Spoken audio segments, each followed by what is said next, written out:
kembali, mari kita bangkit berdiri, mari kita satu pujian kerahkan.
dan kemurahan-Mu. Kami sudah memuji-muji nama-Mu. Biar pujian kami naik bagaikan dupa yang berbau harum ya Tuhan. Urapi terus acara ini dari pertengahan sampai pada namanya. Sebentar kami mau mendengar firman-Mu. Tuhan berfirman lewat hamba-Mu. Kami mau mendengar dan melakukan firman-Mu ya Tuhan. Ampuni dosa dan salah, kekurangan, kelemahan, kebodohan kami. Bila mana kuasa-kuasa iblis ingin mencuri kebenaran firman-Mu, kami ikat, kami patahkan darah kami Yesus keluar dari ruangan ini. Kami siap untuk mendengar firman-Mu. Biar Tuhan berfirman kepada kami. Kami sudah berdoa mengucap syukur. Haleluya. Amin. Haleluya. Puji Tuhan. Tuhan senang kita boleh memuji menyembah Dia dalam roh dan kebenaran. Kita langsung di dalam firman Tuhan. Kita masih di ayat yang 2 minggu lalu kita sudah ikuti bersama-sama, yaitu dalam Lukas 13 ayatnya yang ke-6 sampai dengan ayat yang ke-9. Kita sudah membaca ayat itu mengenai pohon ara yang tumbuh di tengah-tengah kebun anggur, namun pohon ara itu tidak menghasilkan buah. Lalu si pemilik kebun berkata kepada si penjaga kebun, "Tebang saja. Buat apa dia menyesakkan tanah ini? Potong saja, tebang saja, sebab dia tidak menghasilkan buah." Itu yang sudah kita lihat kemarin. Sebab kalau kita melihat Alkitab itu begitu banyak sekali ilustrasi-ilustrasi yang untuk memudahkan kita dapat memahami, mengerti akan segala kebenaran firman Tuhan. Nah, kita baca di dalam ayat ini. Saya akan baca ayat 8. Jawab orang itu, "Tuan, biarkanlah dia tumbuh tahun ini lagi. Aku akan mencampur tanah sekelilingnya dan memberi pupuk kepadanya. Mungkin tahun depan ia berbuah. Jika tidak, tebanglah dia." Ini si tukang kebun. Dia minta kemurahan kepada pemilik kebun. Siapa pemilik kebun itu?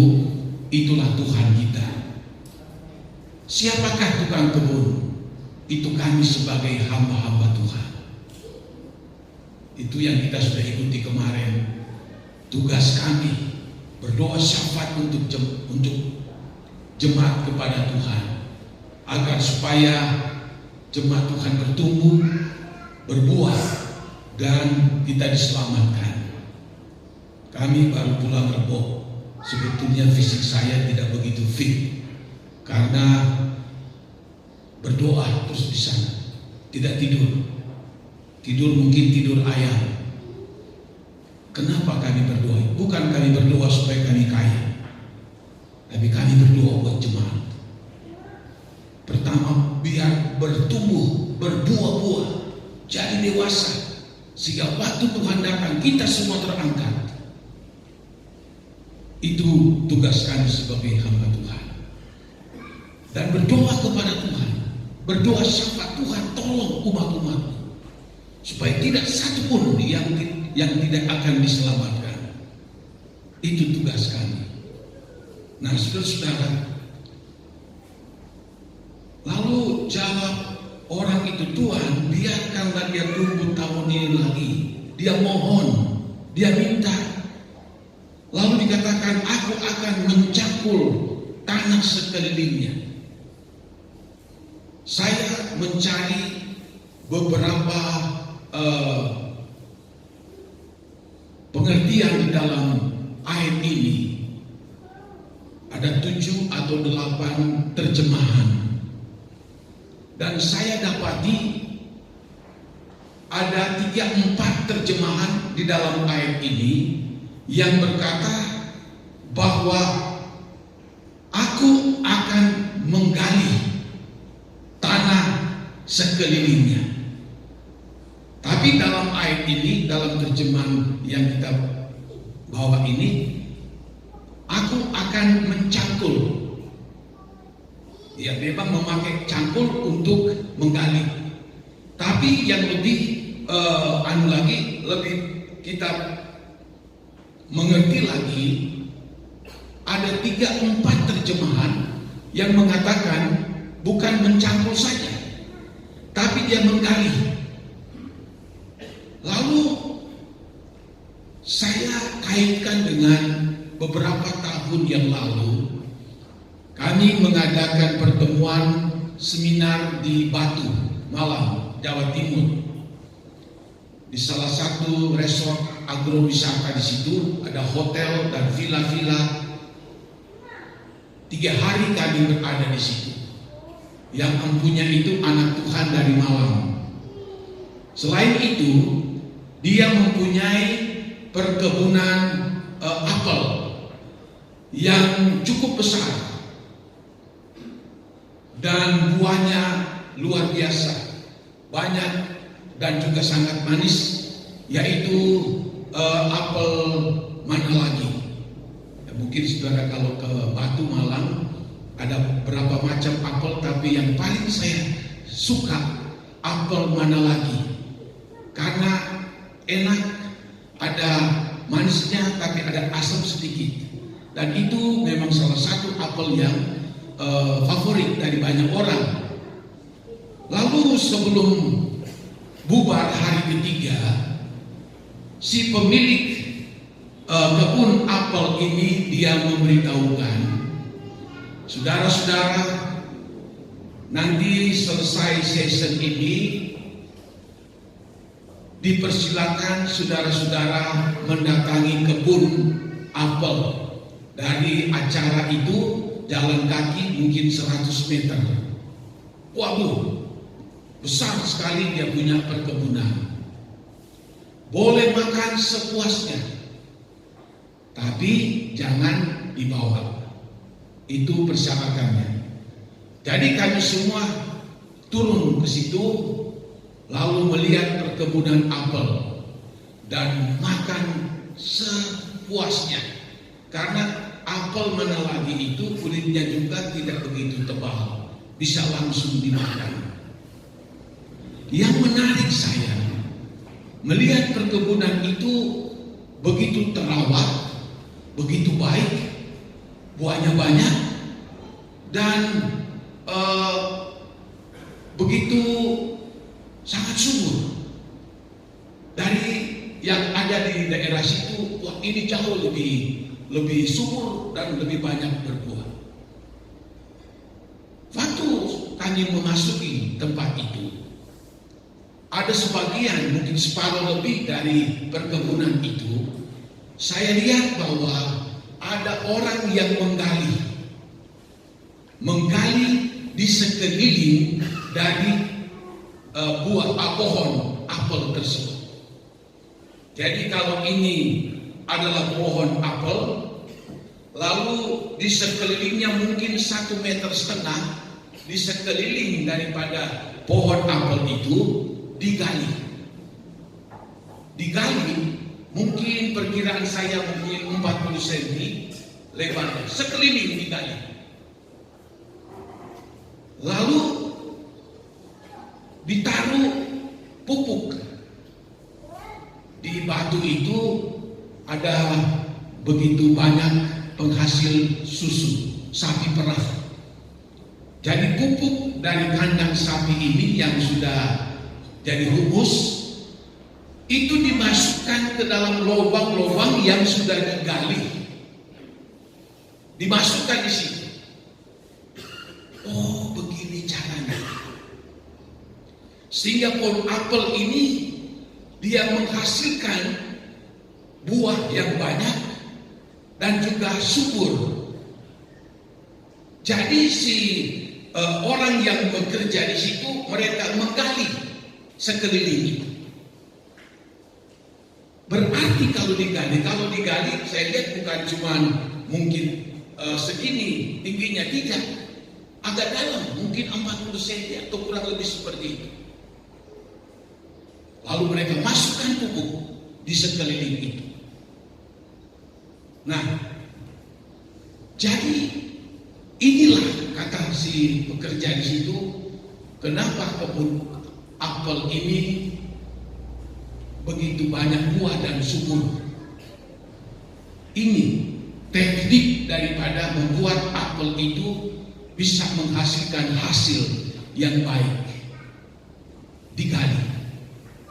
Nah, saudara tahu, pohon itu ada akar. Ada akar induknya atau tunggang. Akar tunggang itu dari pohon, batangnya ada akar masuk ke dalam itu. Tapi ada juga akar-akar yang menyamping, akar-akar cabang yang menyamping ke kiri, ke kanan, ke sana, kemari. Ya, itu pohon apa lagi itu? Pohon ara, pohon apel. Jadi waktu si pekerja ini menggali, akar-akar yang ada, akar-akar cabang itu terputus oleh cangkul yang dipakai. Lalu digali lubang, ditaruh pupuk, lalu akar-akar yang terputus itu nanti akan bertunas kembali, lalu dia akan menyerap nutrisi-nutrisi yang ada pada pupuk itu, sehingga jadilah dia pohon apel yang menghasilkan kualitas yang baik. Jadi kalau kita kaitkan dengan firman Allah ini, di dalam ayat ini, biarkanlah dia tumbuh tahun ini lagi. Aku akan mencangkul tanah sekelilingnya. Terjemahan lain, aku akan menggali di sekeliling pohon ara ini. Akar-akar cabangnya akan terputus. Hanya akar tunggang atau akar induk itu tidak. Tapi yang menyamping ke kiri ke kanan itu akan terputus. Maka pupuk diberikan, lalu dia akan bertumbuh kembali, bertunas kembali akar-akar itu, dan akar-akar itu akan mengambil nutrisi yang ada dalam pupuk itu, menghasilkan buah yang baik. Sebab bisa saja akar-akar cabang itu mungkin sudah tidak begitu produktif lagi. Akar-akar cabang itu ada yang di bawah sedikit tanah.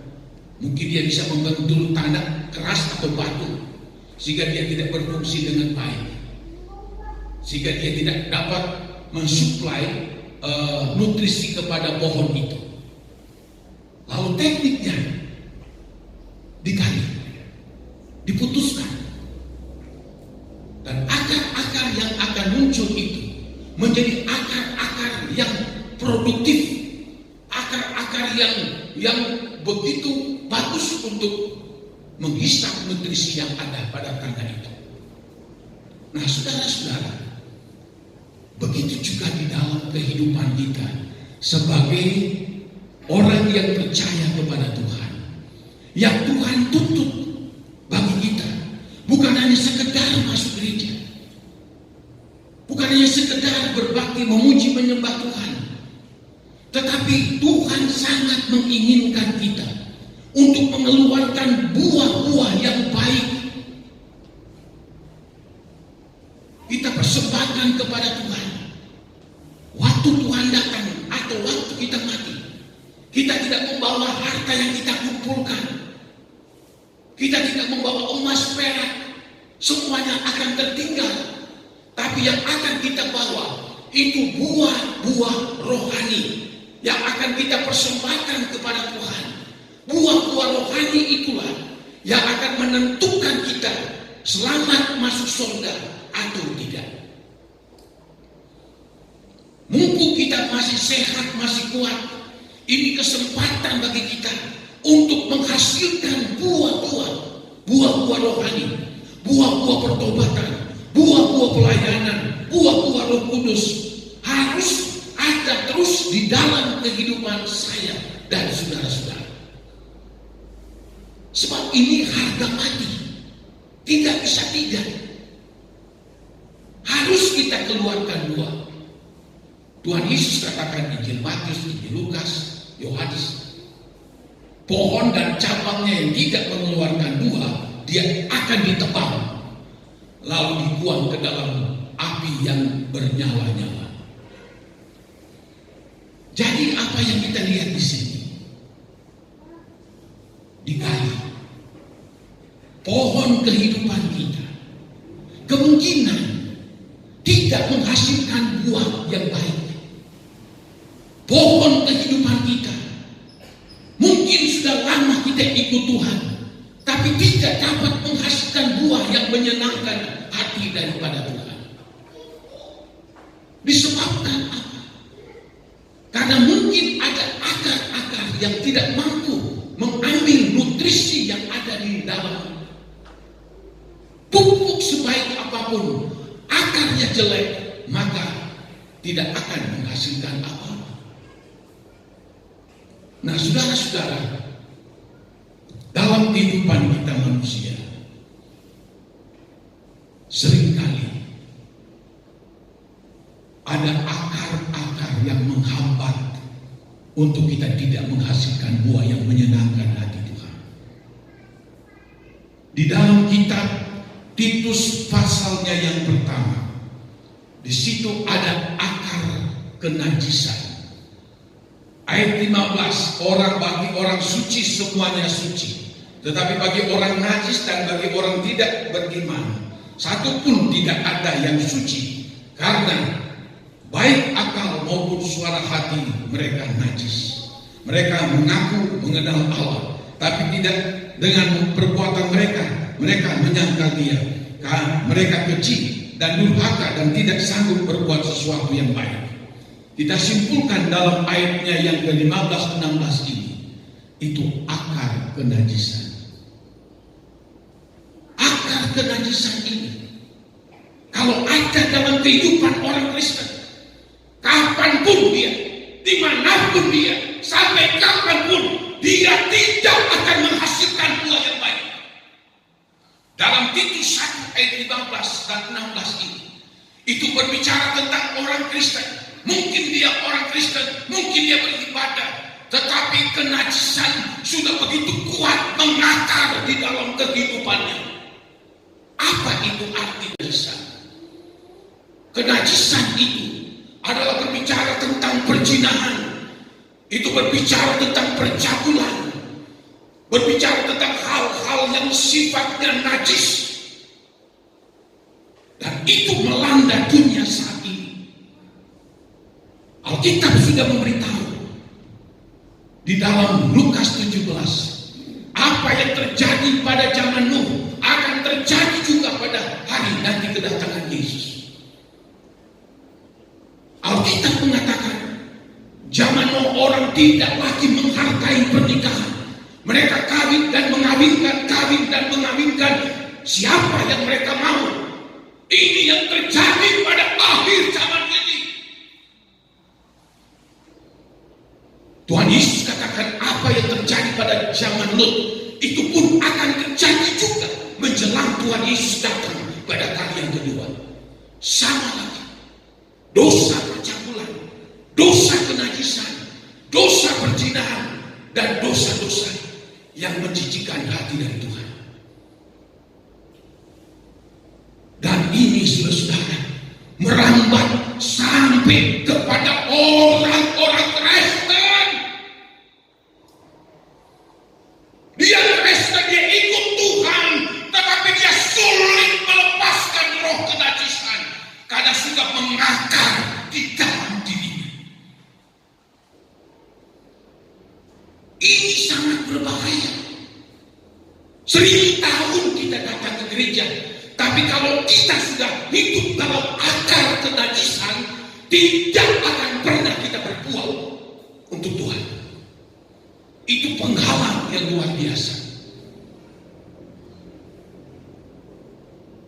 Sepertinya zaman sekarang ini, roh kenajisan ini banyak yang menganggapnya biasa, menganggapnya lumrah, menganggapnya ya sepele. Banyak orang yang melakukan. Ya memang sudah akhir zaman, ya memang seperti itu. Sudah ditulis di dalam Alkitab, roh kenajisan akan merajalela pada akhir zaman. Kalau kita anak-anak Tuhan tidak hati-hati dalam menjalankan hidup ini. Ada yang beranalogi begini. Wah, zaman dulu wanita katanya malu-malu. Mereka tidak berterus terang. Ada niat apapun mereka harus malu-malu. Sekarang sudah tidak malu-malu, malah malu-maluin. Iya, kita lihat sekarang kenajisan seperti diobral dengan begitu murah. Nah, kita anak Tuhan jangan kita terjebak dalam posisi yang seperti ini. Tidak wanita, tidak pria, siapapun itu. Kita harus menjaga hidup kita supaya kita hidup dalam kekudusan daripada Tuhan. Sebab firman Allah katakan, tanpa kekudusan tidak seorang pun akan masuk dalam kerajaan surga. Itu firman Tuhan katakan.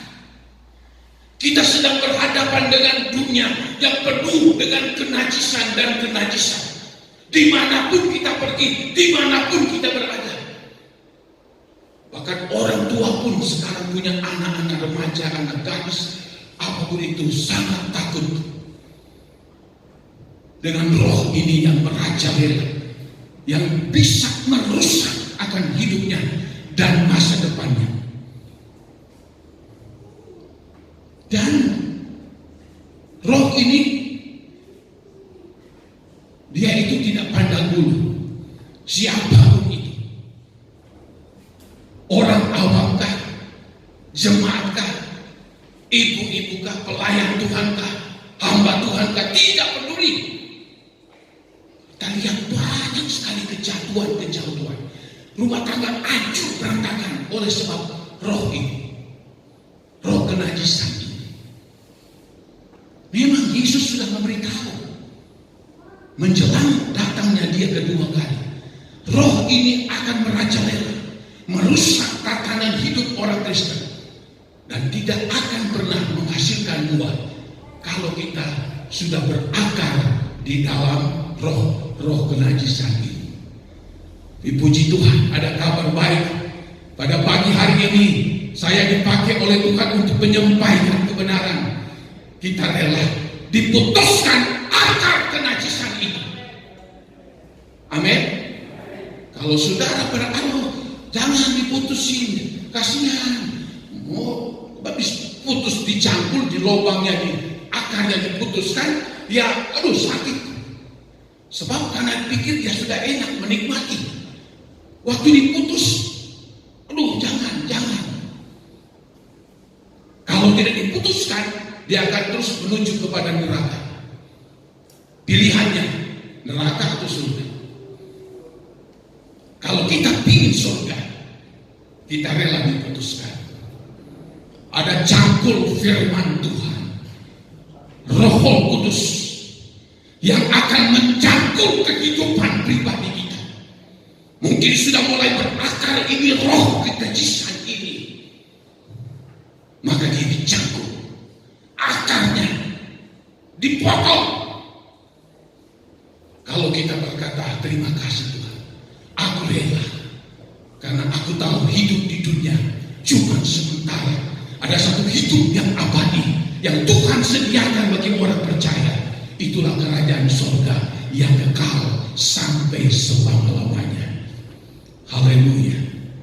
Jadi saudara-saudara, kita renungkan sungguh-sungguh. Bila mana ada akar-akar kenajisan yang masih nempel, masih ada dalam kehidupan kita, kita berkata dalam nama Yesus, aku putuskan dia. Aku putuskan apapun. Kita tidak akan mati kalau kita putuskan itu akar kenajisan, tidak. Ya. Lalu setelah itu hidup kita ubah. Kita ubah seperti tadi setelah dipotong, ditaruh pupuk firman Allah dan Roh Kudus, maka akar yang baru muncul itu dia akan menghirup, dia akan menghisap nutrisi yang ada pada pupuk yang ada di sekelilingnya. Lalu dia akan mulai berbuah karena tali akar kenajisan telah diputuskan dan dia mendapat akar yang baru. Haleluya. Itu menjadi doa saya dan saudara. Amin. Mungkin ada yang waduh, ini keras banget ini khotbahnya. Biar keras, sekeras apapun kita tidak akan mati dengan khotbah keras.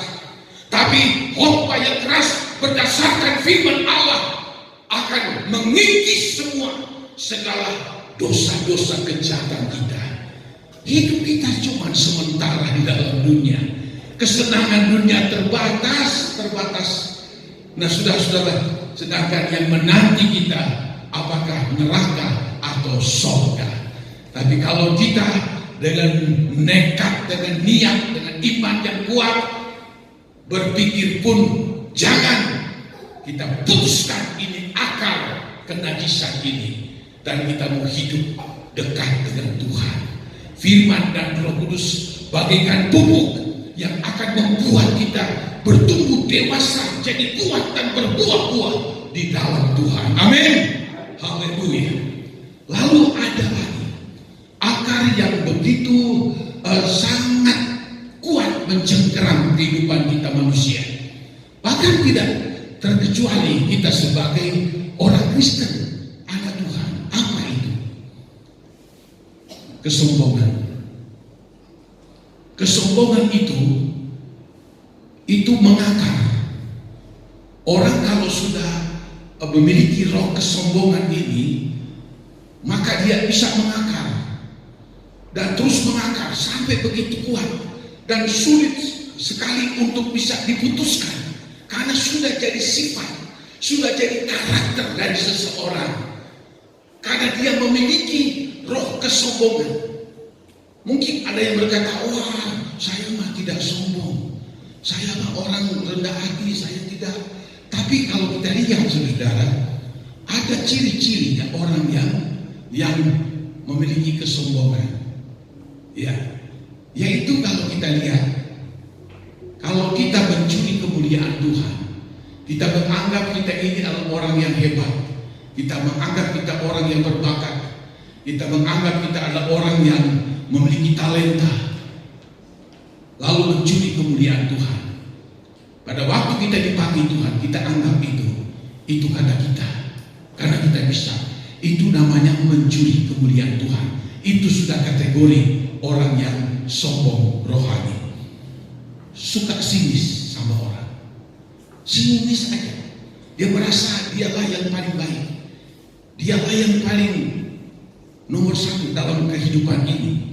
Ya, dia selalu merasa dia lebih dari yang lain, lebih dari istri, lebih dari orang ini, lebih dari itu. Pokoknya dia merasa, maka muncul selalu sinis. Itu ciri daripada orang yang sombong.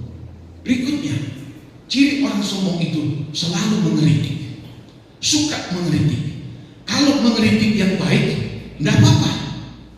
Ada kritik membangun, tapi ada mengeritik yang menghancurkan. Nah, ini yang sulit ini.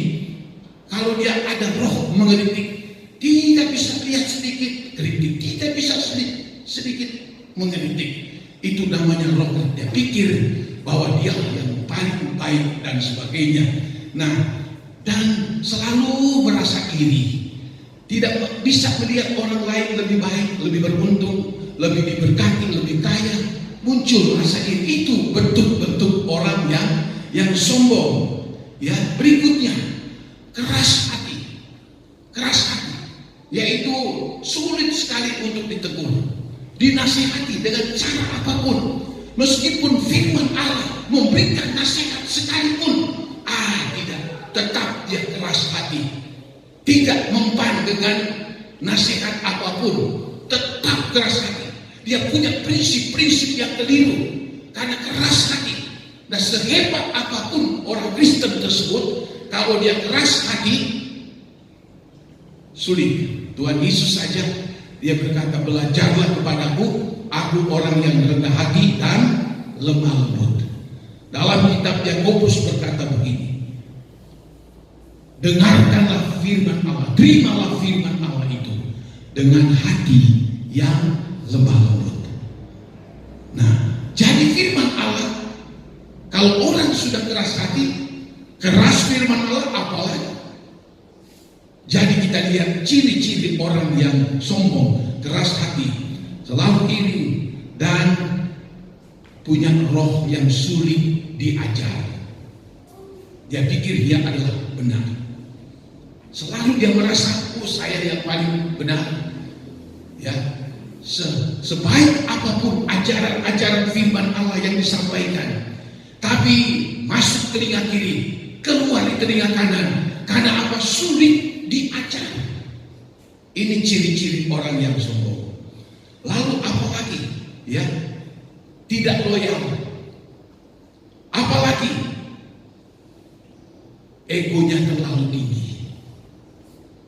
Egonya begitu kuat, tinggi sekali. Itu lagi. Amsal pasal 16 ayat 18 berkata begini, kecongkakan akan mendahului kehancuran. Dan dikatakan bahwa orang yang congkak mendahului kehancuran dan tinggi hati mendahului kejatuhan. Amsal 18 ayat 12. Tinggi hati mendahului kehancuran, rendah hati mendahului kehormatan. Siapa yang mengangkat diri tinggi, dia akan direndahkan. Siapa yang mau merendahkan diri, maka dia akan ditinggikan oleh Tuhan. Ini sulit juga, sebab bicara hati. Kita tidak bisa mengekang seorang kalau dia angkuh, kalau dia sombong. Nah, ini yang kita lihat. Orang yang seperti ini, akar kesombongan yang ada dalam orang tersebut tidak akan mampu menghasilkan buah-buah yang berkenan kepada Tuhan. Tidak bisa. Allah menentang orang congkak dalam Yakobus, dalam 1 Petrus pasal 5. Allah menentang orang yang congkak, dan Allah mengasihani orang yang rendah hati. Dengan kata lain, apapun kehidupan kita, diberkati Tuhan, puji Tuhan.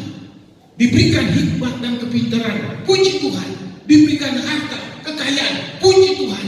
Dan itu semua tidak menjadi alasan untuk kita menjadi angkuh, menjadi sombong. Sebab kalau demikian, kita bagaikan pohon ara yang tidak akan dapat menghasilkan buah yang berkenan kepada Tuhan.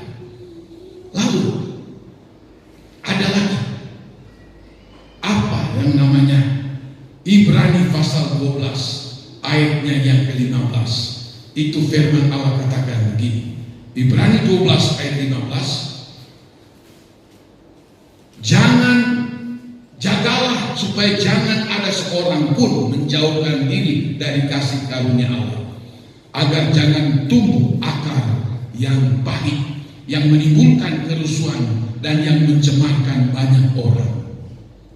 Hidup kita manusia tidak luput dari kekurangan, tidak luput dari kelemahan, tidak luput dari kebodohan. Banyak hal yang kurang dalam kehidupan kita.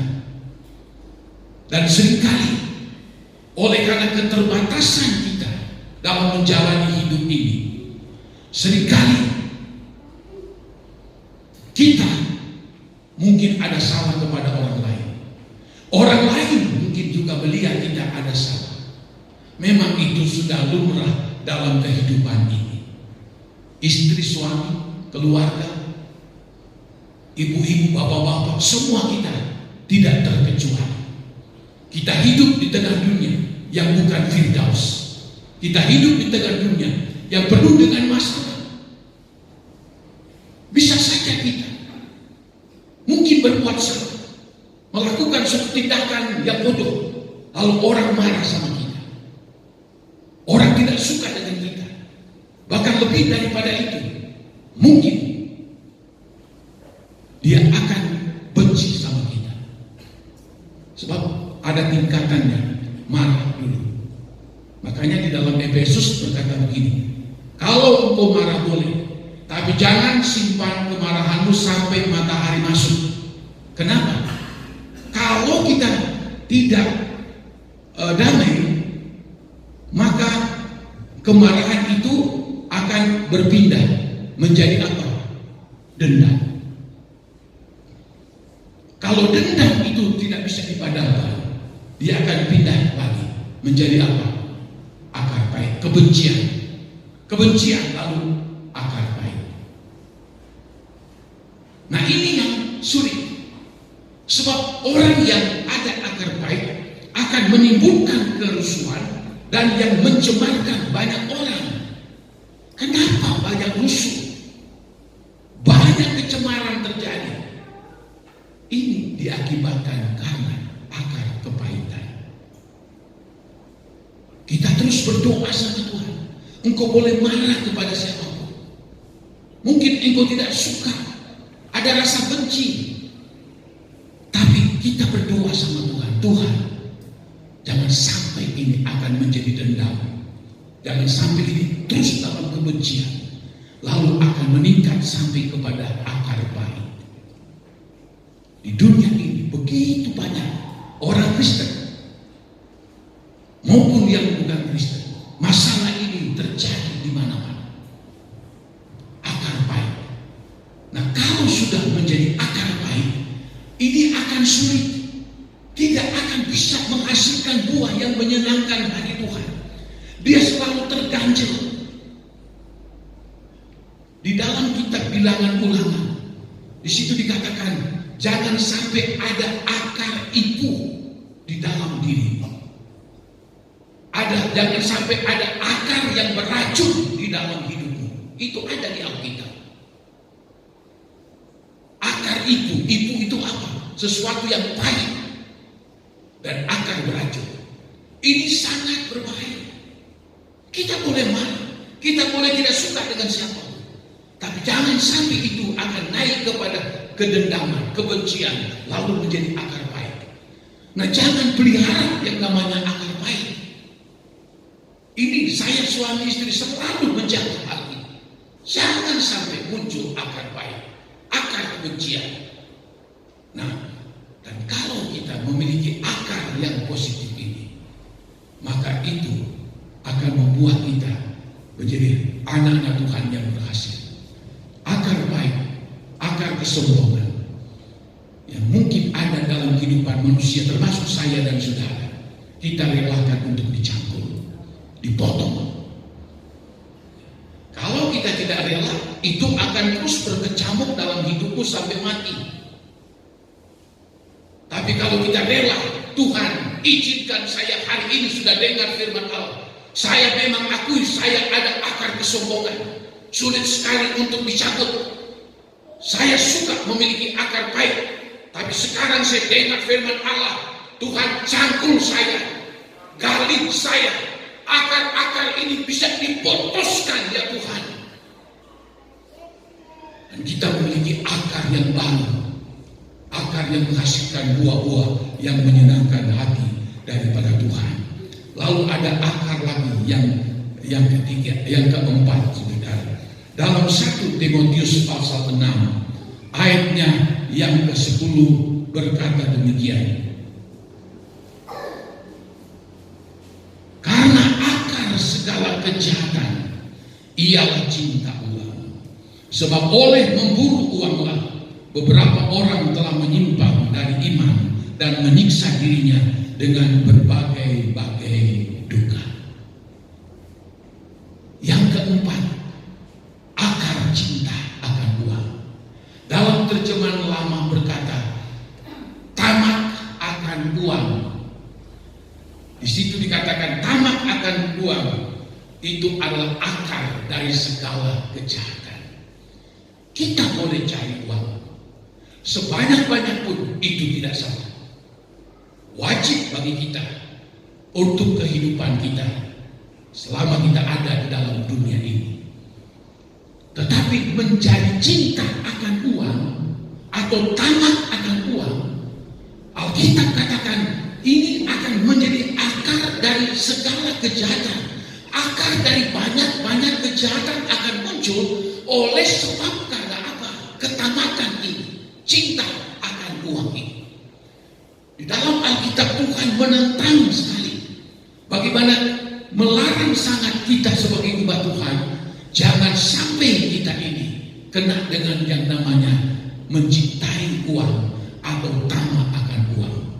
Kita pengkhotbah berkata, manusia tidak akan pernah puas dengan uang. Manusia tidak akan pernah puas dengan kekayaan. Amsal Sulaiman berkata apa? Jangan engkau percaya kepada kekayaanmu, karena dia akan bersayap. Betul. Dia bisa bersayap, dia bisa terbang. Tidak sedikit orang yang sudah bekerja dengan setengah mati susah payah, tapi dia andalkan uang, tamak akan uang. Tiba-tiba sesuatu terjadi, bersayap itu harta, itu uang. Dia bisa terbang entah kemana. Itu banyak sekali yang kita temui dalam kehidupan manusia, terlebih pada akhir zaman ini. Kalau kita diberkati, puji Tuhan, kita dapatkan banyak, oh terima kasih Tuhan. Sebab kalau orang yang sudah kena dengan racun tamak akan uang, segala-galanya hanya untuk dirinya sendiri. Seperti di dalam Lukas 12, orang kaya yang bodoh. Dia katakan, jiwamu jangan khawatir, segalanya sudah tercukupi bagimu bertahun-tahun lamanya. Gudang, bangun lagi, gudang dibangun lagi. Tapi malam itu Tuhan berkata, malam ini nyawamu akan aku cabut. Lalu segala yang kau kumpulkan untuk siapakah itu? Yesus katakan, demikianlah orang yang merasa kaya dalam dunia, tetapi miskin di hadapan Tuhan. Oleh karena dia memburu uang, terlalu cinta akan uang, maka apa yang sudah diatur di dalam firman Allah itu pun dilewati. Karena orang yang tamak akan uang itu sulit sekali berkorban. Sulit, dia perhitungkan sekali. Rupiah demi rupiah, sen kalau perlu dihitung. Sulit. Kalau dia sudah dikuasai oleh cinta akan uang, saudara-saudara, itu akan mengakar di dalam dirinya. Roh kepelitan, roh kikir menguasai dirinya. Oh, akar cinta akan uang akan menjadi sulit. Oh, saya tegaskan ini. Dan saya berani katakan, orang yang tamak cinta akan uang tidak akan masuk surga. Alkitab juga katakan dalam 1 Korintus, seorang yang tamak akan uang, dia selalu perhitungkan, jangan sampai berkurang, tapi kalau bisa bertambah dan bertambah dan terus bertambah. Itu seperti jemaat Laodikia.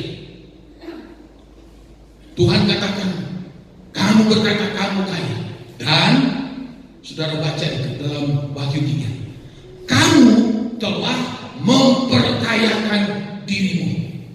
Jadi satu, mereka berkata begini, kamu berkata kamu kaya, wow, hebat. Kedua, Tuhan katakan kepada jemaat Laodikia, dan kamu sudah memperkayakan diri kamu. Itu kata jemaat Laodikia. Ketiga, kami tidak ada lagi kekurangan secara apapun. Tapi aku berkata, engkau miskin, engkau melarat, engkau buta dan engkau telanjang, engkau malang di hadapan Tuhan. Ini orang yang terlalu tamak akan uang. Jemaat Laodikia tamak sekali akan uang, hanya utamakan dirinya, utamakan dirinya sendiri. Bagaimana mengumpulkan sebanyak-banyak mungkin. Dan hal yang paling krusial, bagaimana untuk bisa melakukan perintah Tuhan, melakukan firman Tuhan, diabaikan, dia anggap rugi. Firman Allah katakan dalam 2 Korintus 9, orang yang menabur sedikit, dia akan menuai sedikit. Orang yang menabur banyak akan menuai juga banyak. Berilah dengan hati yang rela, tidak dengan sedih hati, tidak dengan terpaksa, maka Tuhan akan memberkati engkau dalam kehidupanmu. Sejak kami melayani, kami punya komitmen suami istri untuk diberkati dan memberkati orang. Orang berkata, wah hebat sekali kandang awal ini, punya ini, punya itu, punya ini. Tunggu dulu, sudah menabur belum? Saya anti sekali untuk minta-minta, tidak. Tapi kalau kita dahulukan Tuhan, maka Tuhan akan pakai orang untuk memberkati. Jadi saudara, satu waktu saya berpikir begini sama istri, aduh, kalau dihitung-hitung dari sejak kita mulai melayani di sini sampai sekarang ini, dihitung-hitung uang yang kita korbankan untuk ini, untuk itu, untuk ini, untuk itu, barangkali sudah bisa beli berapa mobil atau rumah. Seringkali terpikir begitu. Ini logika manusia seperti itu. Tapi setelah itu, oh Tuhan, ampuni, ini pikiran yang salah, ini pikiran yang keliru. Karena apa? Justru pada waktu kita memberi untuk Tuhan, Tuhan tidak tutup mata. Tuhan akan balas dengan berkat-berkatnya. Jadi dengan apa yang Tuhan berikan untuk kami, itu hasil daripada kita mencintai Tuhan dan kita memberi apa yang Tuhan katakan di dalam firman Tuhan. Dan puji Tuhan, sampai sekarang ini kami tidak pernah mengemis kalau minta ini, minta itu. Tidak. Ini bukti dari pemeliharaan dari Tuhan. Satu waktu dapat berkat, aduh, tapi harus begini, keluarga habis, ya sudah, mau bagaimana? Karena memang segitu. Tapi kita bersyukur sama Tuhan, sebab kita tahu Tuhan itu tidak tutup mata. Kita utamakan Tuhan dulu, prioritaskan Tuhan. Urusan Tuhan untuk kehidupan kita adalah di tangan daripada Tuhan. Ini akar dari segala kejahatan itu adalah cinta uang. Saya ulangi, boleh kita cari uang sebanyak-banyaknya, tapi jangan sampai kita tamak akan uang, cinta akan uang. Karena apa? kalau sudah cinta akan uang, kita hanya memikirkan untuk diri kita sendiri. Sedangkan ada hal-hal yang sangat penting di dalam Alkitab yang kita harus lakukan. Tuhan berikan berkat bagi kita. Berkat itu untuk hormat dan untuk kemuliaan nama Tuhan, bukan untuk kebanggaan kita. Amsal pasal 3, hormatilah Allah dengan kekayaan yang ada padamu. Tapi kalau kita tamak, kita hanya mentingkan diri kita sendiri, nama Tuhan itu yang bagaimana nanti?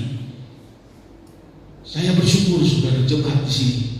Puji Tuhan, bisa ada tempat ibadah yang baik, ada aula, ada ruangan sekolah minggu, pekarangan yang baik.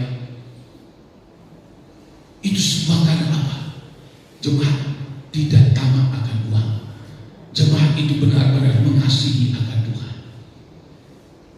Sebagai hamba Tuhan, saya ingin sampaikan, bila mana sementara firman Allah ini engkau terima, kalau engkau temui, sebab Roh Kudus tidak bisa dibohongi. Firman Allah bagaikan pedang. Roh Kudus akan masuk dalam batin kita, menyelidik hati kita, Alkitab katakan. Dan kalau dia temui kita masih ada akar cinta uang, tamak, segera bertobat. Bertobat. Sebab kalau tidak, engkau tidak akan pernah menghasilkan uang.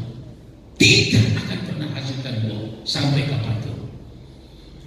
Kalau ada akar tamak akan uang, cinta akan uang, hari ini tanggal 26 November, Tuhan, saya rela dipotong roh ketamakan yang mengakar dalam diri saya. Mungkin sejak dulu, bertahun-tahun lalu, mungkin kita hidup susah, kita hidup menderita, cari uang susah, lalu sekarang begini, sudah ada, lalu kita tetap hidup seperti itu. Lalu mengakarlah ini cinta uang hanya untuk kepentingannya sendiri.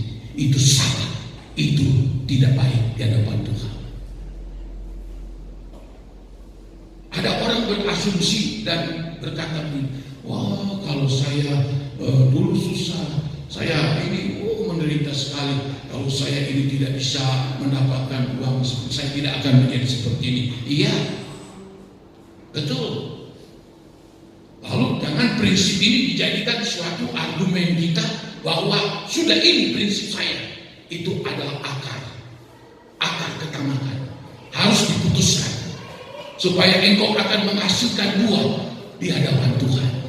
Di dalam firman Allah ini dikatakan dalam Lukas 13, ya, aku akan mencangkul, menggali tanah sekelilingnya dan memberi pupuk kepadanya. Apa itu pupuk? Firman Tuhan.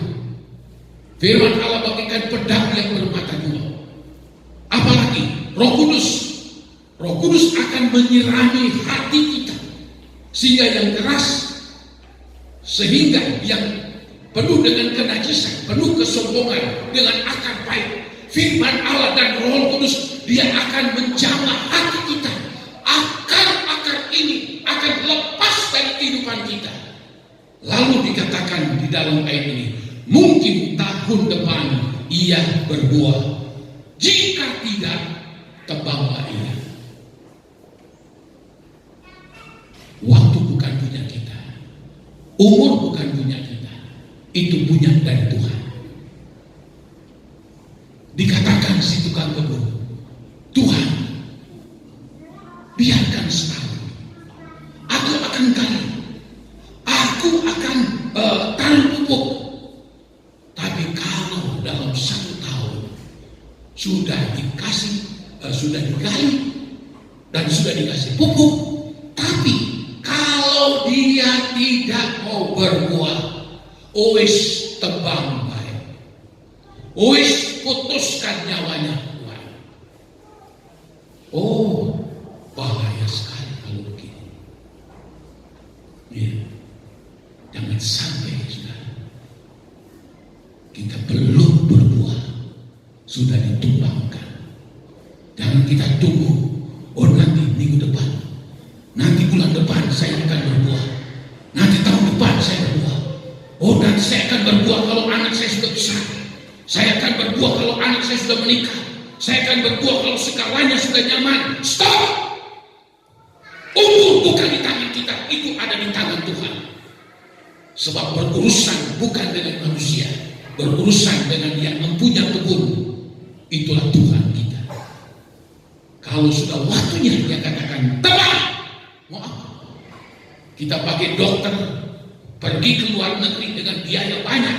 Kalau sudah waktunya ditebang, tetap ditebang. Tidak ada ampun. Mumpung sudah kita masih diberikan kesempatan. Haleluya.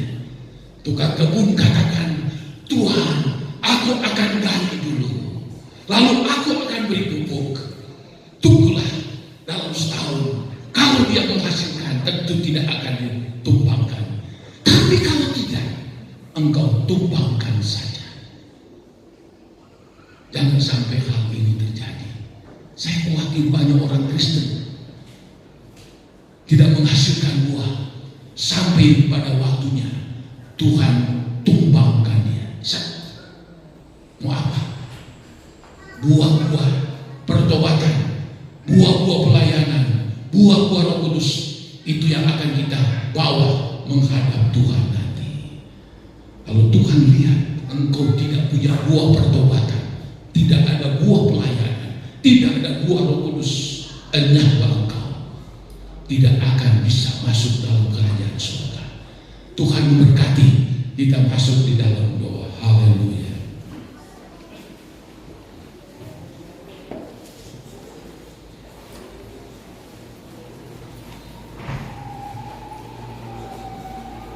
Amin. Haleluya.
Mungkin ada di sini masih ada akar kenajisan, ada akar kesombongan, ada akar kepaitan, ada akar cinta akan Tuhan. Kesempatan yang baik ini kita menghadap Tuhan dan katakan, Tuhan ampuni saya Tuhan. Saya mau hidup benar seperti firman-Mu. Saya mau Tuhan bawa saya kepada seluruh kebenaran. Sehingga pada waktu Engkau memanggil saya hidup hidup benar di hadapan Tuhan. Saya selamat masuk surga, hidup kekal selama-lamanya. Haleluya. Kita nyanyikan lagi koin, nanti Ibu Ani akan pimpin dalam doa. Pegang tangan tulus sampai dia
dalam Engkau. Terpujilah akan nama-Mu, berkati hamba-Mu yang sudah membawa kebenaran firman-Mu. Tuhan urapi dan Tuhan pakai lebih heran lagi ya Bapa untuk menyatakannya Tuhan setiap rahasia-rahasia kebenaran firman-Mu. Terima kasih Yesus. Sebentar kami bawa korban persembahan, Tuhan tolong dan kiranya Tuhan berkati setiap tangan-tangan yang memberi. Kau balas sesuai dengan janji firman-Mu. Di dalam nama Yesus kami sudah berdoa mengucap syukur. Haleluya.